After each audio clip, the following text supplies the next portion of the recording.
네, 공동체라는 테마로 에베소서를 함께 읽는 세 번째 시간입니다.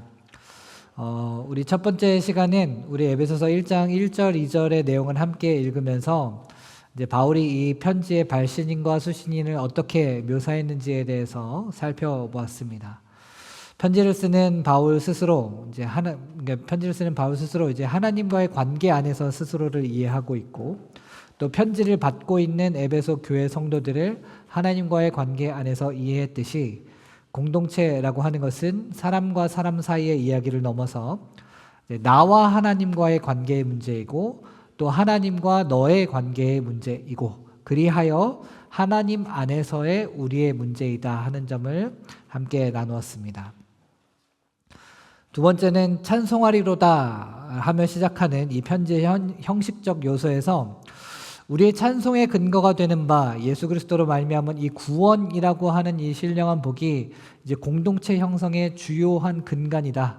그러면 구원이라는 게 뭐냐? 우리가 간단하게 생각하는 것처럼 우리가 택함 받아서 하나님의 아들 딸들이 되고 죄사함 받는 것까지만이 아니라 그것을 넘어서서 그리스도 안에서 통일되는 것, 그리고 하나님의 영광을 찬송하는 것까지가 구원이며, 우리는 이러한 구원을 근간으로 한 하나님의 영광을 찬송하는 공동체로서 존재해야 한다라는 이야기를 함께 나누었습니다.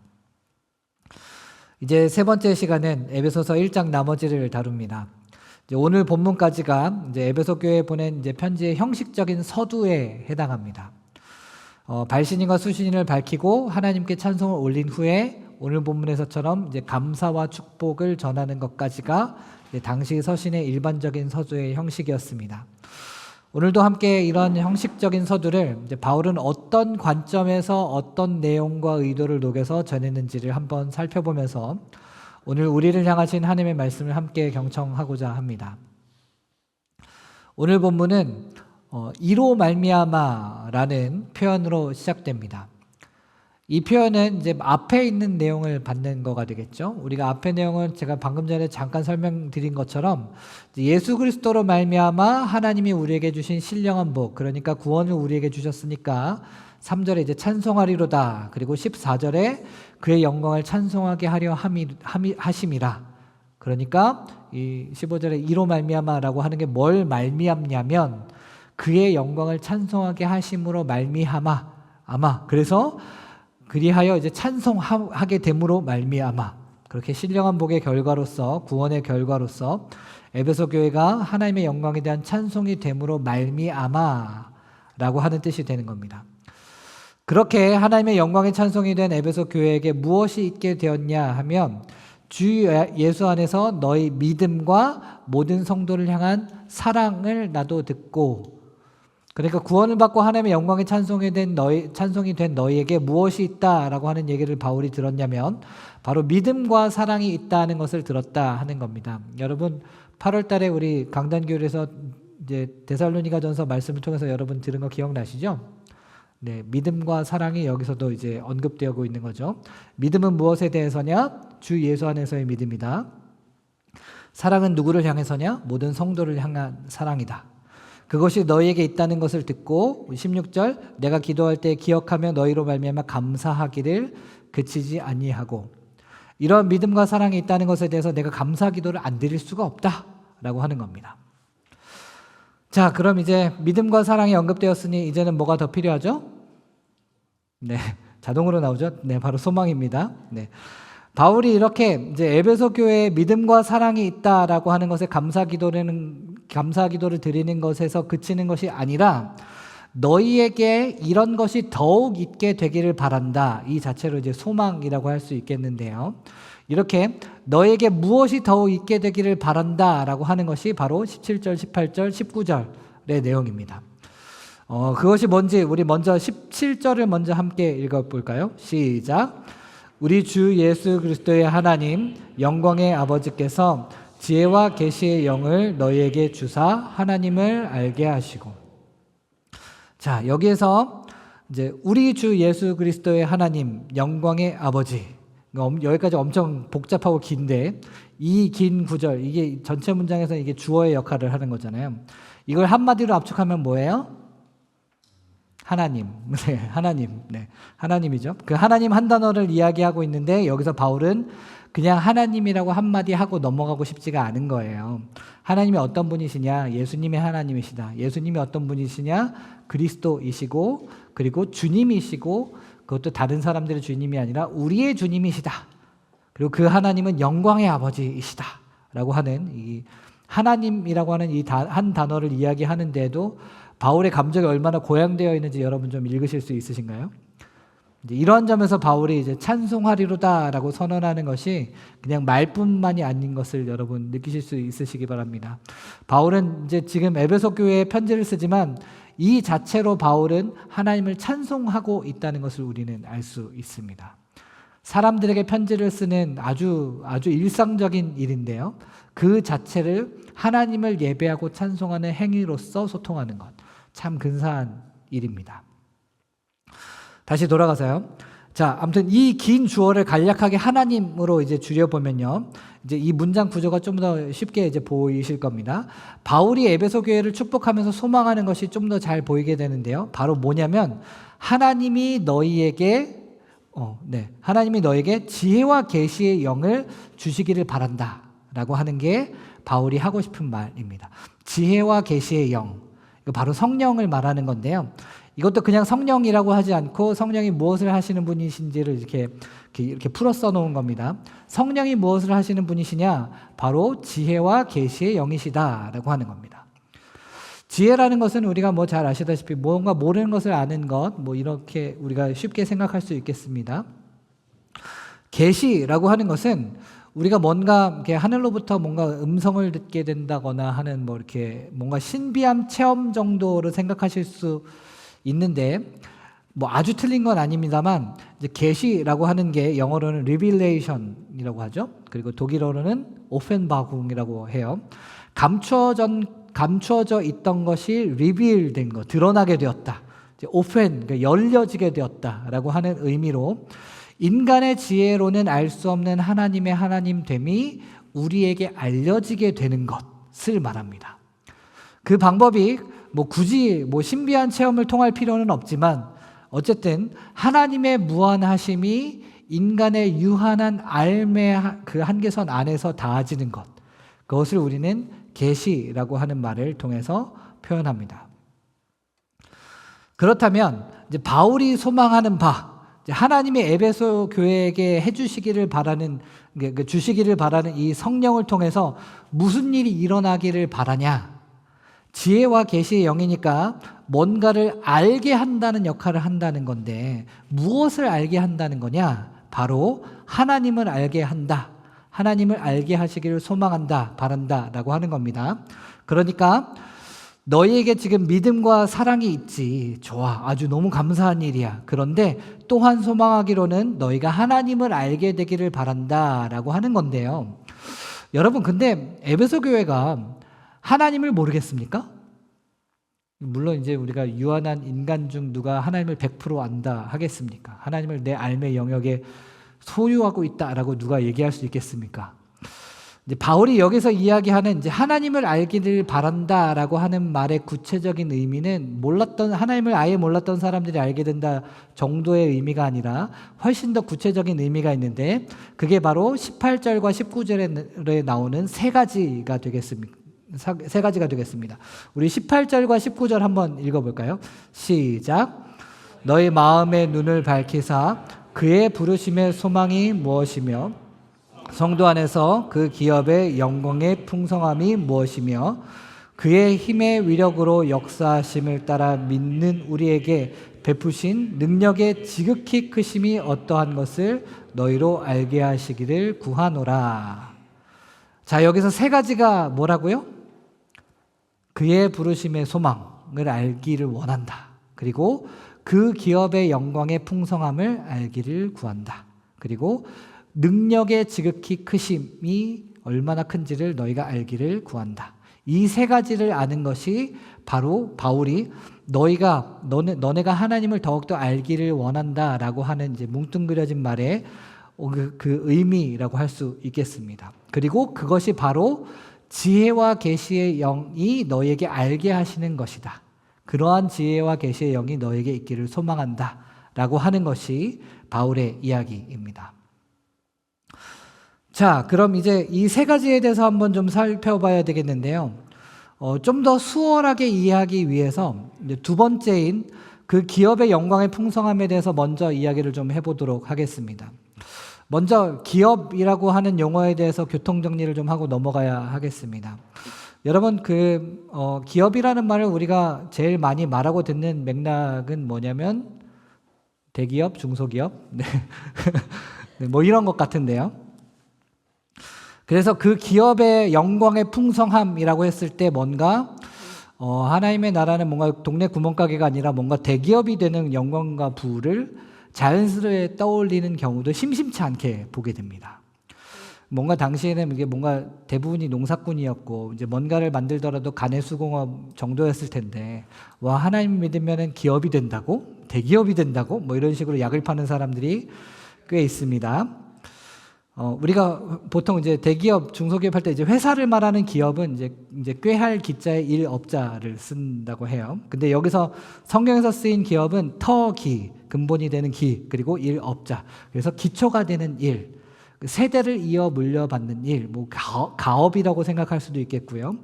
이제 그래서 사실은 이제 이것을 기업이라고 표현하기보다는 번역하기보다는 유업 혹은 유산 혹은 상속 정도로 번역해야 우리가 좀 더 이 이야기를 수월하게 이해할 수 있습니다. 이것은 지난 주일에 우리가 살펴본 대로 이제 하나님의 아들들이 된다는 것, 우리가 의미를 살펴봤잖아요. 하나님의 아들들이 된다는 게 뭐 하나님이랑 친하게 지낸다. 그것도 되게 좋은 거죠. 그렇지만 그것만의 의미가 아니라 하나님의 법적 상속자가 된다라고 하는 뜻이라고 말씀드렸던 것처럼 그 기업의 영광의 풍성함이라고 하는 말은 하나님께로부터 상속받는 것이 영광스럽고 풍성하다라고 하는 의미로 이해할 수 있습니다. 하나님께 받는 상속이 무엇인지 그리고 그 영광이 얼마나 풍성한지 지혜와 계시의 영이 너희로 알게 하시기를 구하노라 라고 하는 것이 이 두 번째 바울의 이야기였습니다. 상속이라고 하는 개념은 이제 바울에게서뿐만 아니라 기독교 신앙 안에서 대단히 중요한 개념입니다. 하나님이 인간에게 구원이나 기쁨이나 평안을 주실 때 그냥 갑자기 자, 너 가져 이렇게 딱 주시는 게 아니라 하나님이 먼저 인간들과 관계를 맺으십니다. 이제 법적 상속이 가능한 아버지와 자녀의 관계로 말이죠. 그리고 하나님이 소유하고 계신 그 구원과 기쁨과 평안을 그분의 아들, 딸로서의 상속자인 우리에게 물려주시는 겁니다. 그래서 이제 기독교 신앙에서는 그냥 하나님에게 그냥 받는다가 아니라 하나님과의 관계, 우리가 어떤 관계냐, 하나님의 아들이 되고 하나님의 딸이 되는 그 관계가 되게 중요하게 되는 겁니다. 구약에서 하나님은 아브라함과 이삭과 야곱과 함께 이제 언약의 관계를 맺으셨고 그들에게 언약의 결과물로 상속하게 해주시겠다라고 약속하셨던 것은 가나안 땅이었습니다. 그러면 오늘 에베소서에서 언급하는 그 기업의 영광의 풍성함에서 그 기업, 그 상속이라고 하는 것이 뭐냐? 에베소 교회에게는 무엇이 상속될 것이라고 약속이 되었냐? 라고 하면 가나안 땅은 이미 받았으니까 또다시 가나안 땅을 또 받는 게 좀 애매할 수 있긴 하겠지만요. 아무튼 하나님이 에베소 교회에게 도대체 무엇을 상속하실 것이기에 그 영광이 얼마나 풍성한지를 너네가 좀 알았으면 좋겠다라고 구한다고 하는 걸까요? 우리가 쉽게 생각해 볼 수 있는 것은 하나님이 천국 입장권을 상속해 주신다는 거 아닐까 생각해 볼 수 있습니다. 죽어서도 멸망하지 않고 천국에 가니까 그 영광의 풍성함이야 말할 것도 없겠죠. 그러나 바울이 에베소서를 포함한 모든 바울 서신을 통해서 말하고자 했던 것은 죽음 이후에야 시작되는 천국 입장권에 대한 것이 아니었습니다. 바울이 여기에서 염두에 두고 있었던 이 하나님의 상속은 단언컨대 하나님의 능력과 사랑의 행위로 말미암아 새로워진 세상입니다. 바울은 이미 10절에서 우리 지난주에 봤는데요. 그리스도 안에서 하나님이 주시는 구원은 하늘과 땅을 통합하는 것이다. 통일시키는 것이다. 라고 말했습니다. 이 땅을 창조하신 창조주 하나님이 이 땅 도저히 안 되겠네. 이 땅을 그냥 썩게 내버려 둔 채 천국 입장권만 상속하신다는 것은 맞지가 않는 이야기입니다. 이 땅은 포기하고 천국에서 잘 살아라 라고 하는 것이, 천국만 살려놓는 것이 아니라 하늘과 땅을 통일하여서 이 땅 전체까지도 하나님의 임재와 은혜로 가득 채우시는 것이, 그것이 구원인 것입니다. 그렇게 하늘과 통일된 땅, 하늘에서처럼 하나님의 뜻이 이루어진 그 땅, 이 땅과 하늘이 이렇게 통일된 이 새로워진 세상, 이것이 바로 바울이 말하는 하나님의 상속의 내용이며, 그러한 점에서 이러한 상속이 얼마나 영광스러운지 또 얼마나 풍성한 것인지를 지혜와 계시의 영이 너네들 알게 해주시기를 원한다 라고 하는 것입니다. 땅과 하늘이 통일된 새로워진 세상을 상속받는다는 말의 뜻이 좀 모호하게 들리실 수 있겠습니다. 이해를 돕기 위해서 좀 단순화된 도식을 좀 사용해 보자면, 하늘에서의 사랑 또는 이제 하나님의 사랑이라고 우리가 할 수 있겠죠. 그리고 이제 그것과 반대되는 땅에서의 사랑이라고 우리가 이제 좀 조악하게 이분화해 보겠습니다. 땅에서의 사랑은 조건적 사랑이라 할 수 있습니다. 인간은 조건을 넘어서 사랑할 수 없습니다. 부모의 사랑도 사실은 내 자식이라고 하는 조건이 있기 때문에 사랑하는 조건적인 사랑인 것입니다. 그에 비해 하나님의 사랑은 무조건적 사랑입니다. 그냥 무조건 사랑해 이게 아니라 조건이 없는, 조건과 상관없이 사랑하시는 사랑입니다. 땅에 사는 우리는 조건적 사랑에서 벗어나기 어렵습니다. 그런데 우리에게 무엇이 상속될 것이라고요? 하늘이 상속된다는 거잖아요. 그렇다면 우리에게 하나님의 사랑, 즉 조건을 넘어서는 사랑도 상속될 거라는 것 말입니다. 아직 하늘이 완전히 우리에게 상속되지는 않았어요. 계약금으로 우리가 성령을 받았을 뿐입니다. 성령을 계약금이라고 얘기해서 좀 이렇게 불편하실 분들을 위해서 14절에 보면은 이는 우리 기업의 보증이 되사에서 이는 성령이고, 이제 기업은 아까 전에 말씀드린 대로 상속인 거예요. 그리고 보증이라고 하는 것은 계약금을 뜻하는 이제 상업 용어입니다. 우리에게 하늘을 상속해 주시기 전에 계약금으로 성령을 너희에게 먼저 주셨다라고 하는 겁니다. 그러니까 우리가 상속의 계약금으로 성령을 받았지만 우리가 아직은 하늘을 완전히 상속받지는 않았다는 거거든요. 그러나 아직 완전하게 상속받지 못해서 우리는 여전히 땅의 사랑을 할 수밖에 없지만, 우리는 마치 하늘의 사랑을 이미 상속받은 것처럼 행동할 수 있어요. 우리는 갖가지 조건 하에서만 발동이 걸리는 사랑을 할 수밖에 없지만, 계약금으로 받은 성령으로 말미암아 우리는 우리에게 있는 이러저러한 조건들을 조금씩 극복하면서 하늘의 사랑을, 또 하나님의 사랑을 이미 상속받은 것처럼 행동할 수 있다라고 하는 것입니다. 그렇게 마치 하늘의 사랑을 상속받은 사람처럼 사랑하는 그 순간이 하늘과 땅이 통일되는 순간이요, 또 하늘에서처럼 땅에서도 하나님의 뜻이 이루어지는 순간이요, 또한 하나님의 나라를 맛보는 순간이다라고 할 수 있는 겁니다. 그렇다면 이 첫 번째, 이제 그의 부르심의 소망이라는 것은 하나님이 무엇을 소망하시면서 부르셨다는 뜻이겠어요? 하늘과 땅이 통일되는 새로워진 세상, 하늘에서처럼 하나님의 뜻이 이루어진 땅이 되기를 소망하시면서, 하나님이 그런 소망을 가지시면서 그런 땅을 일구어는 가는 자리에로 에베소 교회를 부르셨다. 땅을 살아가지만 하늘의 사랑을 이미 상속받은 것처럼 살아가는 자리에로 에베소 교회를 부르셨다라고 하는 것입니다. 세 번째, 능력의 지극히 크심이라고 하는 것은 이제 하늘에 있는 것이나 땅에 있는 것이 통일되는 그 어려운 일을 해내시는 하나님의 능력의 크심을 너희가 알기를 원한다라고 하는 겁니다. 하나님의 능력이 어느 정도로 크시냐? 그 분명한 예를 우리는 이미 목도하였는데, 그것이 바로 20절에서 22절까지의 이야기입니다. 바로 예수님을 죽음 가운데서 다시 살리시고 온 세상의 주권자가 되게 하시면서 또 교회의 머리가 되게 하신 것이 바로 하나님의 능력을 보여주시는 분명한 예다. 비록 땅에서는 죽으셨으나 하늘의 생명을 상속받으심으로 말미암아 부활하실 수 있었다. 땅에서는 비천한 나사렛 시골 마을 청년이었지만 하늘을 상속받으심으로 말미암아 주관자로서의 권한을 상속받으셨다. 이것이 바로 하나님의 능력의 지극히 크심을 보여주는 핵심적인 사건이다 하는 것입니다. 자, 이제 23절 한 절이 남았는데요. 그 전에 지금까지 읽어본 것을 좀 간단하게 정리해 보겠습니다. 15절과 16절에서 바울은 에베소 교회에 믿음과 사랑이 있다라고 하는 것을 듣고 야, 잘했다, 잘하고 있어, 야, 진짜 감사한 일이다 라고 하는 겁니다. 그런데 얘들아, 믿음과 사랑에서 그쳐서 될 일이 아니야. 너네 공동체는 소망에까지 나아가야 해 라고 하는 것이 17절에서부터 23절까지의 내용인 겁니다.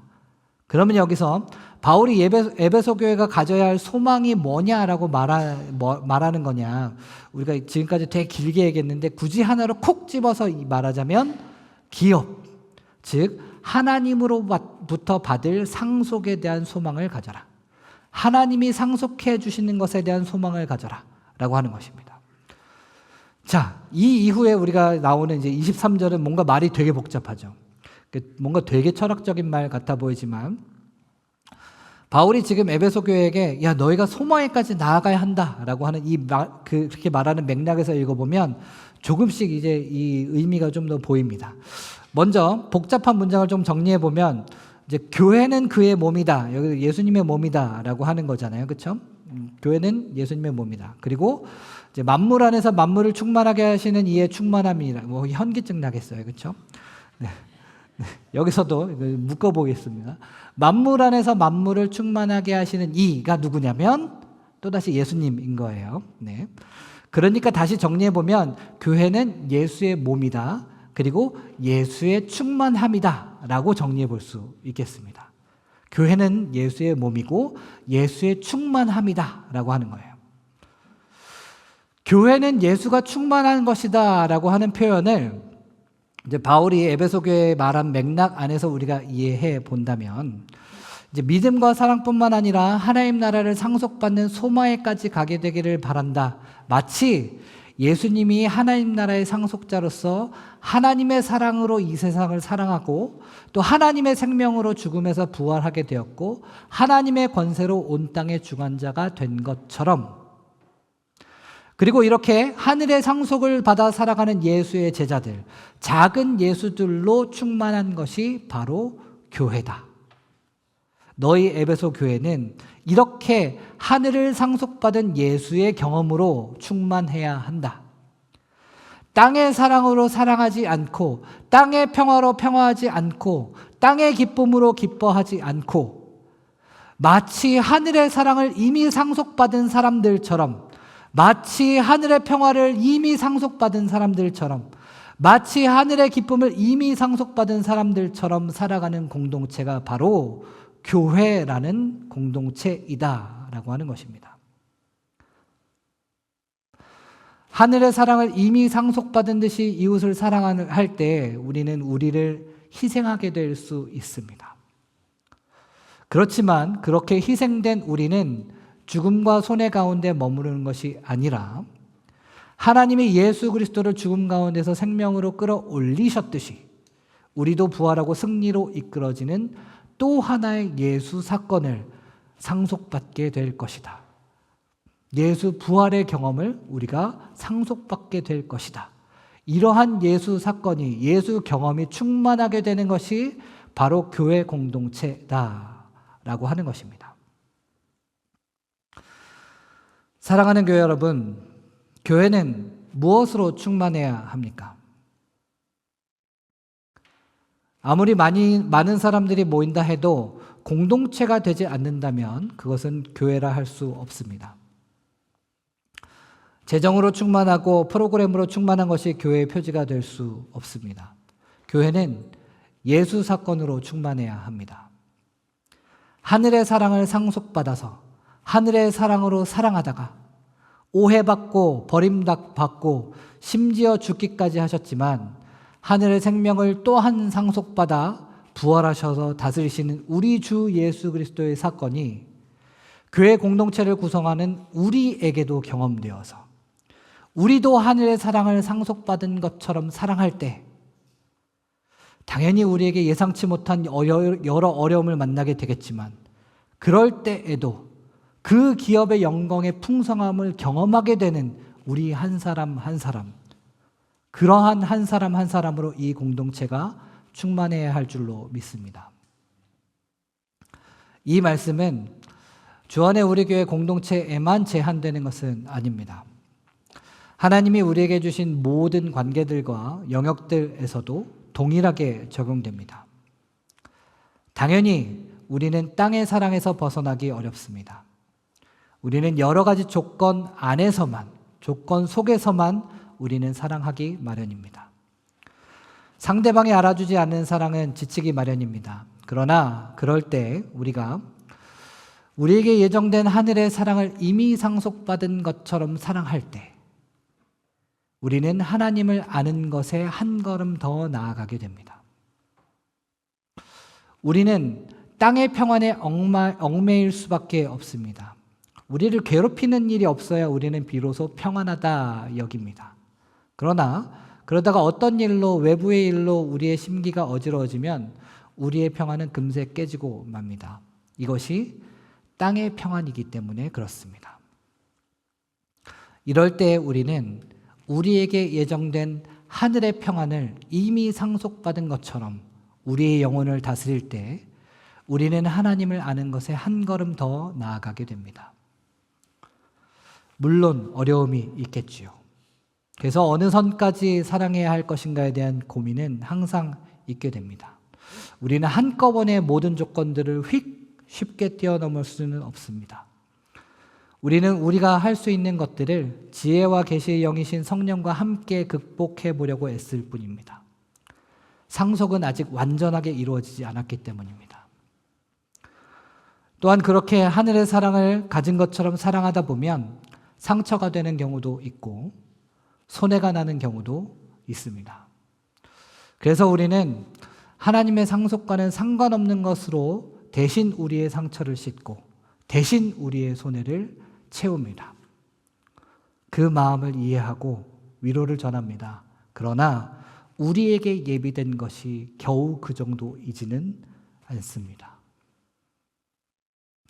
우리가 상속받을 하늘의 사랑과 평안을 소망하면서 지혜와 계시의 영이신 성령 하나님의 따뜻한 인도하심을 따라서 우리의 땅의 소욕에서 벗어나 하늘과 통일되는 길을 한 걸음씩 걸어가게 될 때 죽음에서 생명으로 옮겨지셨던 우리 주 예수 그리스도와 같이 우리도 하나님이 우리에게 상속하시는 하늘의 영광의 풍성함이 무엇인지 그 기업의 풍성함, 그 기업의 영광의 풍성함이 정말로 무슨 뜻인지 깊이 경험하게 될 줄로 믿습니다. 예수께서 경험하신 그 기업의 영광의 풍성함으로 충만한 저와 여러분이기를 진심으로 축복합니다. 함께 찬양하겠습니다.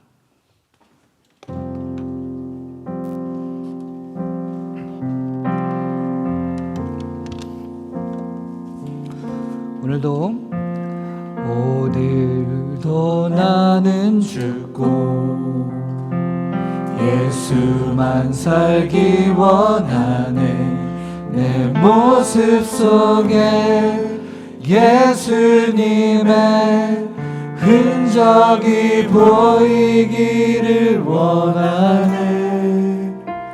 나는 곧 사라지고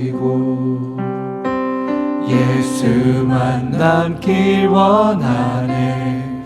나를 위해 피 흘리신 십자가 보혈의 그 사랑이 나의 영혼에 그의 보혈이 나의 소리에 그의 사랑이 나의 손짓에 그의 영광이 예수가 보이네. 예수가 보이네. 우리 삶 속에서 예수가 보이네. 우리 모습 속에 예수로만 살려본 부림치며 세상과 싸워나가는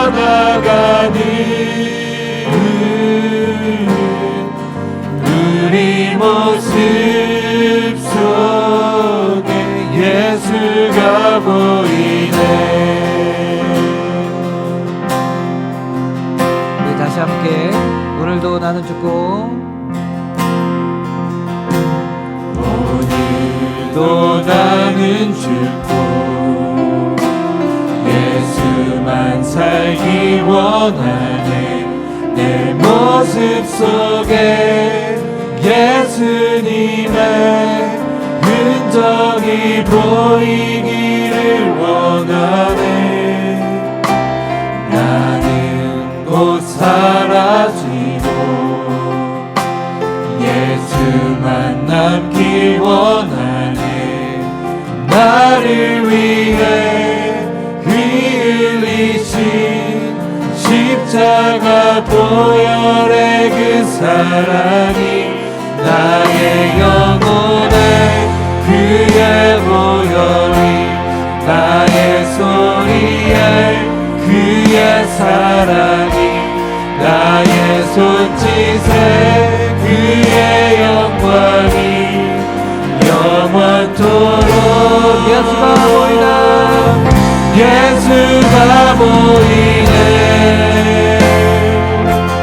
우리 삶 속에서 예수가 보이네.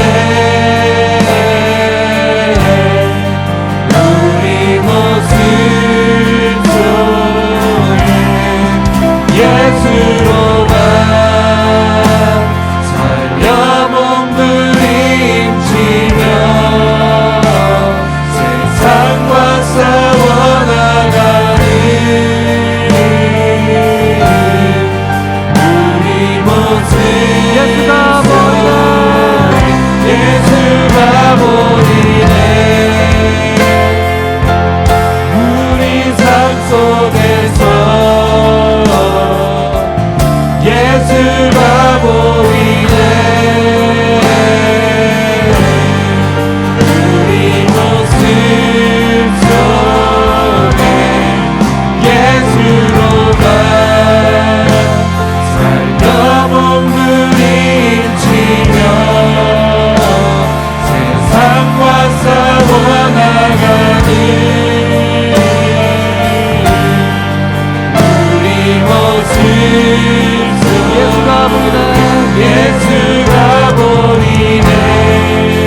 시간 함께 생각해 봤으면 좋겠습니다. 우리 삶 속에서 예수가 보인다라고 하는 말의 뜻이 무엇일까요? 우리 모습 속에 예수가 보인다라고 하는 말의 뜻이 무엇일까요? 긴 머리에 수염을 길러서 예수님 같아 보이게 만든다는 뜻은 아니겠지요. 그냥 흉내만 낸다고 해서 되는 건 아닙니다. 땅에 사는 우리는 땅의 사랑을 할 뿐이지만 우리에게 성령을 보증으로 주시면서 우리에게 하늘을 상속하시기를 기뻐하시는 그 하나님의 인도하심에 따라 우리는 마치 하나님의 사랑을 이미 상속받은 것처럼, 우리는 마치 하나님의 용기를 이미 상속받은 것처럼, 우리는 마치 하나님의 평안을 이미 상속받은 것처럼 살아갈 수 있습니다. 그리고 그렇게 살아가게 될 때에 그 기업의 영광의 풍성함으로 우리는 살아갈 수 있게 됩니다. 우리 시간 함께 기도했으면 좋겠습니다. 하나님께서 우리에게 상속해 주시기를 기뻐하시는 것과는 상관없는 것으로 우리가 우리의 마음과 우리의 손해를 채워가는 그런 모습들 하나님 있습니까? 우리의 연약함을 하나님께 고백합니다. 하나님, 우리가 하나님의 그 기업의 영광의 풍성함을 경험하기 원합니다. 그 영광의 풍성함에 압도되어서 살아가기 원합니다. 하나님의 사랑을 이미 상속받은 듯이 살아가게 하여 주시옵소서. 하나님의 기쁨을 이미 상속받은 듯이 살아가게 하여 주시옵소서. 하나님의 용기와 평안을 이미 상속받은 듯이 살아가게 하여 주시옵소서. 그리하여서 우리 삶 속에서 진정으로 예수가 보이게 하여 주시옵소서. 이 시간 함께 기도하면서 나아갔으면 좋겠습니다. 함께 기도하겠습니다. 아버지 하나님,